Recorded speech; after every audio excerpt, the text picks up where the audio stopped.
আসসালামু আলাইকুম। আজকে আমরা দেখাবো কিভাবে অনলাইনের মাধ্যমে মৃত্যু ব্যক্তির মৃত্যু নিবন্ধনের জন্য আবেদন করতে হয়। তো অবশ্যই মৃত্যু ব্যক্তির মৃত্যু নিবন্ধনের জন্য আবেদন করতে হলে তার কিন্তু জন্ম নিবন্ধন করতে হবে। অবশ্যই অনলাইন বাংলা এবং ইংরেজি জন্ম নিবন্ধন করতে হবে। তো মৃত্যু ব্যক্তির মৃত্যু নিবন্ধনের জন্য আবেদন করতে আপনার কি ডকুমেন্টসের প্রয়োজন হবে এবং কত টাকা খরচ হবে এবং অনলাইনে কিভাবে সঠিকভাবে আবেদনটি সাবমিট করবেন এবং আবেদন করার পর আপনি সেটা কোথায় জমা দেবেন এবং আবেদনকারী কি হবে সম্পূর্ণ তথ্য এই ভিডিওর মাধ্যমে আপনাদেরকে দিয়ে দেব। তো আপনি যদি আমাদের এই চ্যানেলটিতে নতুন দর্শক হয়ে থাকেন তো অবশ্যই চ্যানেলটা সাবস্ক্রাইব করে পরবর্তী ভিডিও কন্টিনিউ করবেন।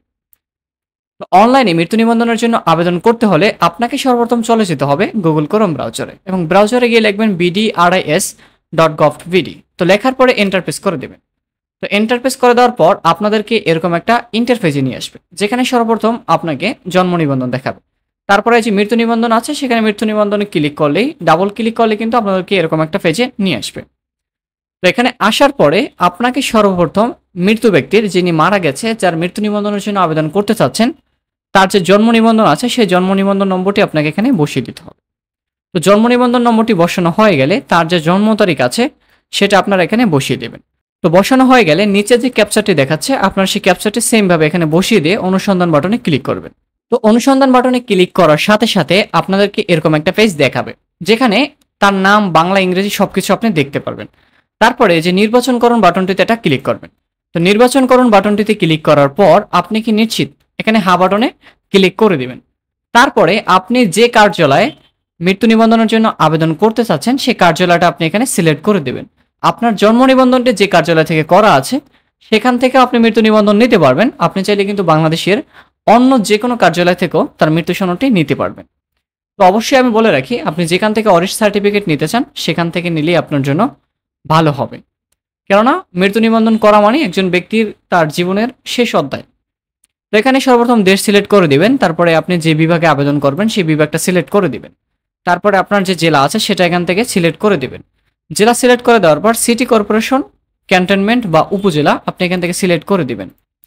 তো দেওয়া হয়ে গেলে আপনি পৌরসভা বা ইউনিয়ন পরিষদে যদি আবেদন করে থাকেন সেটা এখান থেকে সিলেক্ট করে দিবেন। এখানে আপনার সব তথ্য দেওয়া হয়ে গেলে পরবর্তী যে বাটনটা আছে আপনি সেখানে একটা ক্লিক করবেন। তো ক্লিক করার পর এখানে মৃত্যু ব্যক্তির বিবরণ দিতে হবে, তিনি এখানে কত তারিখ মারা গিয়েছে সেটা আপনাকে এখানে দিতে হবে। তো অবশ্যই আপনার যে যদি হসপিটালে বসে মারা যায় হসপিটালের যে কাগজটা আছে সেখানে যেটা লেখা আছে আপনার সেম ভাবে সেই ডেটটা এখানে দিয়ে দেবেন।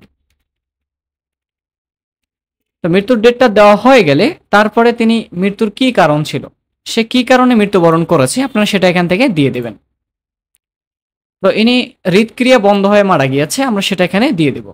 তারপরে তার যদি স্বামী স্ত্রীর জন্ম নিবন্ধন থাকে, যদি স্ত্রী মারা যায় তাহলে স্বামীর জন্ম নিবন্ধন দিতে পারেন। যদি স্ত্রী মারা যায় তাহলে স্বামীর জন্ম নিবন্ধন এবং স্বামী মারা গেলে স্ত্রীর জন্ম নিবন্ধন নম্বর দিতে পারেন। সেম ভাবে এখানে জাতীয় পরিচয়পত্র নম্বর দিতে পারেন। তারপর এখানে স্বামী স্ত্রীর নাম বাংলায় দিতে পারেন, চাইলে আবার স্বামী স্ত্রীর নাম ইংরেজিতে দিতে পারেন। যেহেতু এটা দিলেও চলবে না দিলেও চলবে, সেক্ষেত্রে আমরা এটাকে স্কিপ করছি। তারপরে আপনাকে মৃত্যুর স্থানের বিবরণ দিতে হবে। যদি উনি বাসায় বসে মারা যায় তাহলে বাসার ঠিকানা দিয়ে দেবেন। যদি কোনো হসপিটালে বসে মারা যায় সেক্ষেত্রে হসপিটালের যে ঠিকানা আছে সেটা দিয়ে দেবেন। যদি উনি দেশের বাইরে বসে মারা যায় সেক্ষেত্রে তার যে দেশে বসে মারা গেছে সেটা এখানে দিয়ে দেবেন।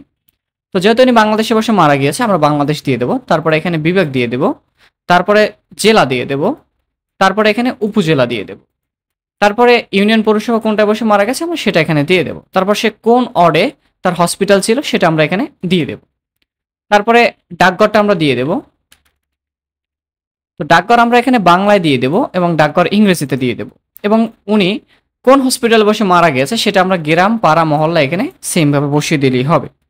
তো এখানে যে হসপিটালে বসে মারা গিয়েছে আপনার সেই হসপিটালের নামটা এখানে দিয়ে দেবেন। ইনি পটুয়াখালী মেডিকেল কলেজ হসপিটালে মারা গিয়েছে, আমরা সেটা এখানে দিয়ে দিয়েছি। তারপরে এখানে মৃত্যুর সময় উনি কোথায় বসবাস করেছে, যদি উনি বাসায় বসে মারা যায় তাহলে আপনার এইটা পূরণ করে মৃত্যুর স্থানটা এবং এখানে টিক দিয়ে দিলে কিন্তু নিচেটা অটোমেটিক নিয়ে নেবে। যেহেতু উনি বসবাস করছে এক জায়গায়, মারা গিয়েছে অন্য জায়গায়, সেক্ষেত্রে আমরা বসবাসের যে ঠিকানা আছে সেটা এখানে দিয়ে দেব। তো সেম ভাবে আমরা মৃত্যুর স্থানের যে বসবাসের ঠিকানা ছিল আমরা সেটা দিয়ে দেব। তো সেম ভাবে আমরা মৃত্যুর সময় বসবাসের ঠিকানা দিয়ে দেব। তো আপনি আপনার গ্রাম, মহল্লা, পাড়া এখানে কিন্তু আপনি সব দিতে পারবেন। দেওয়া হয়ে গেলে এই যে পরবর্তী বাটনটা আছে আপনার এখানে একটা ক্লিক করে দিবেন। তো ক্লিক করে দেওয়ার পর এখানে আপনাকে কিছু তথ্য পূরণ করতে হবে, যেগুলো থাকলেই কিন্তু আপনি আবেদন করতে পারবেন, না থাকলে কিন্তু আবেদন করার কোনো অপশন নেই। তো এখানে সর্বপ্রথম যেটা আছে, আমি সজ্ঞানে শপথপূর্বক ঘোষণা করছি যে উপরোক্ত যাবতীয় তথ্য সঠিক এবং নিবন্ধনাধীন ব্যক্তির অন্য কোথাও মৃত্যু নিবন্ধন হয় নাই। তো আমরা এখানে একটা ক্লিক করে দেব। তারপর এখানে আবেদনাধীন ব্যক্তির সহিত সম্পর্ক, এখানে আপনি যার মৃত্যু নিবন্ধন করছেন সে আপনার কি হয়, আবেদনকারী কি হবে, এখানে সেটা সম্পর্ক নির্বাচন করতে হবে। এখানে চাইলে পিতা হতে পারবে, মাতা হতে পারবে, স্বামী স্ত্রী হতে পারবে, পুত্র হতে পারবে, কন্যা হতে পারবে এবং অন্যান্য ব্যক্তিবর্গ হতে পারবে। যেহেতু এর পুত্র হবে সেক্ষেত্রে আমরা পুত্র দিয়ে দেব। তারপরে তার যে জন্ম নিবন্ধনটা আছে সেই জন্ম নিবন্ধন নম্বরটি আমরা এখানে বসিয়ে দেব। তো বসানো হয়ে গেলে নিচে যে জন্ম তারিখ দেখাচ্ছে আমরা এখানে জন্ম তারিখটা বসিয়ে দেব। তো বসানো হয়ে গেলে অটোমেটিক ভেরিফাই করে এখানে নাম চলে আসবে। তারপরে যে জাতীয় পরিচয়পত্র নম্বরটি আছে আমরা এখানে এটা বসিয়ে দেব। তো বসানো হয়ে গেলে নিচে এখানে যে সংযোজন বাটনটি আছে এখানে কিন্তু আপনাকে অনেকগুলো ডকুমেন্টস আপলোড করে দিতে হবে।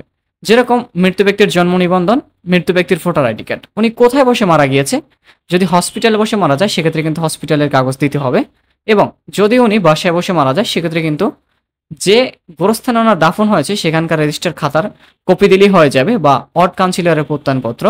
তারপরে যে আবেদনকারী হবে তার বার্থ সার্টিফিকেট বাংলা এবং ইংরেজি উভয়টাই কিন্তু এখানে স্ক্যান করে আপলোড করতে হবে। তারপরে তার ভোটার আইডি কার্ড।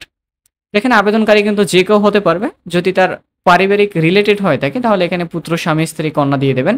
আর যদি পরিবারের বাইরে কেউ হয়ে থাকে সেক্ষেত্রে অন্যান্য আপনি চাইলে দিয়ে দিতে পারবেন। তারপর এখানে সংযোজন যে বাটনটা আছে এখানে ক্লিক করে আপনার ফাইলটা যেথায় আছে আপনি সেখান থেকে সাবমিট করে দেবেন। তো এখানে আপনি ফাইল ট্যাব দিয়ে দিতে পারেন। এখানে ইস্যু সম্পর্কিত ফাইল, নিবন্ধন ব্যক্তির প্রত্যয়নপত্র, তারপরে তার পিতার মানে তার সন্তান, আমরা এখানে পিতার জন্ম সনদ দিয়ে দেবো, এখানে পিতার জাতীয় পরিচয়পত্র দিয়ে দেবো। যদি সন্তান আবেদন করে পিতার জন্য আপনি এখানে চাইলে এটা দিয়ে দিতে পারবেন, কোনো সমস্যা নেই। তারপর এখানে স্টার্ট বাটনটি ক্লিক করে ফাইলগুলো সব সাবমিট করে দিতে হবে। তো সাবমিট করা হয়ে গেলে এখানে যে নম্বরটি দেখাবে, মানে জন্ম নিবন্ধন করার সময় আপনি যে ফোন নম্বরটি ব্যবহার করেছেন, মৃত্যু নিবন্ধন করার সময় কিন্তু সেম ফোন নাম্বারটি আপনাকে ব্যবহার করতে হবে, এবং সেম ফোন নাম্বারে কিন্তু আপনার ওটিপি কোড যাবে।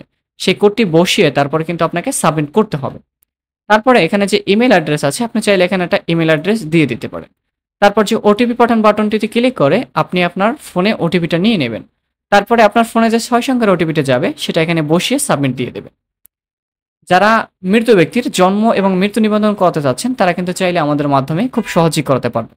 তো স্ক্রিনে দেওয়া যে হোয়াটসঅ্যাপ নম্বরটি আছে আপনি চাইলে সেখানে যোগাযোগ করে আপনি মৃত্যু এবং জন্ম নিবন্ধন উভয়টাই করাতে পারবেন।